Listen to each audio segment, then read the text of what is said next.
Hello guys, আর একটা নতুন video তোমাদের সামনে চলে এসেছি। এখন আমাদের হলো জল তুলতে যাব আমরা এখন সবাই মিলে। অধিবাসের সব কাজ কমপ্লিট হয়ে গেছে, আর সবাইকে আমরা বলেই দিয়েছিলাম যে সবাই হলুদ কালারের শাড়ি পরে আসবে। আমরাও সবাই হলুদ কালারের শাড়ি পরেছিলাম। মা, ছোটো মা শুধু সাদা কালারের জামদানি পরেছিল। সবাই রেডি হয়ে চলে এসছে জল তুলতে যাওয়ার জন্য। রাস্তায় আর ভিডিও করা হয়নি।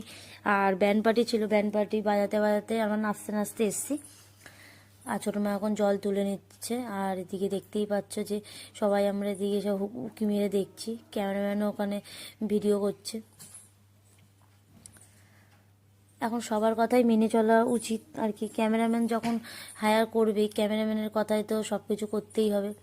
যে মানে জলের মধ্যে কলসিটা যেমন সেই ঢুকিয়ে রেখে দিতে হবে, জলটা যখন বলবে তখন তুলতে হবে আর কি, এইসব।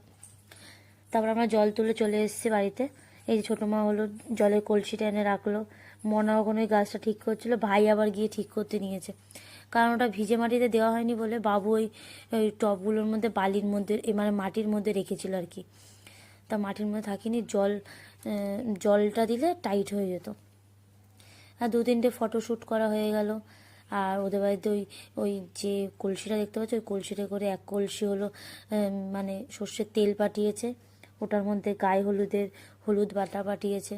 ওখানে দেখতে পাচ্ছ ওই যে আমি বসে আছি মাথায় ঘুমটা দিয়ে, এত রোদ্দুর ওপরে মানে ধারণার বাইরে। এর জন্য বাসি বিয়েতে আমরা একটা কাজ করেছি ভালো, নিচে করেছি। নিচেও করা যেত, কিন্তু নিচে ওই সেট আপগুলো হচ্ছিলো, ওখানে বেবিকর্ন তারপরে পকোড়া ওগুলো সব বসবে বলে ওই জায়গাটা জল দিয়ে কাদা কাদা করিনি। এই যে ছোটো মা হলুদ বাড়তে নিয়েছে, সব ওরা মিলে ধরে রাখতে হয়। 7খানা হোক, 9খানা হোক, 3খানা হোক, সব ওরা মিলে তাই ধরে রয়েছে। আর ওখানে পিঙ্কি 2-3টে ফটো তুলছিল। এখানে সবাই মিলে আমরা কেমন করে দেখছিলাম দেখো। আর হলদির সেট আপটাও তৈরি হয়ে গেছে। ওই যে গাছটা থাকছে না, বারবার হেলে হেলে পড়ে যাচ্ছে। এবার আমাদের একটা রিচুয়াল আছে যে মানে ভাইরা, দিদি হোক, বোন হোক, সবাইকেই কোলে তুলে হলো সানে নিয়ে যেতে হবে। আমার বেলাও হয়েছিল রিচুয়ালটা, মেজো বোনের বেলাও হয়েছে, আর বোনের বেলাও হচ্ছে। আশা করি বনুর বেলাও হবে।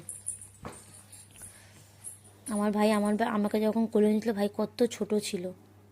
দেখতে দেখতে কত 7 বছর কাটিয়ে ফেললাম। 7 বছর মধ্যে 2 বোনের বিয়ে হয়ে গেল, একটা দেওরের বিয়ে হয়ে গেল। তা যাই হোক, দিনগুলো কিভাবে কেটে যায়। ভাই কত ছোট ছিল, বনুই আমার বিয়ের সময় কত ছোট ছিল, সেই বনু এখন কত বড় হয়ে গেছে। দিনগুলো কিভাবে চলে যায়, তাই না? সবাই আমরা শুধু ভাবি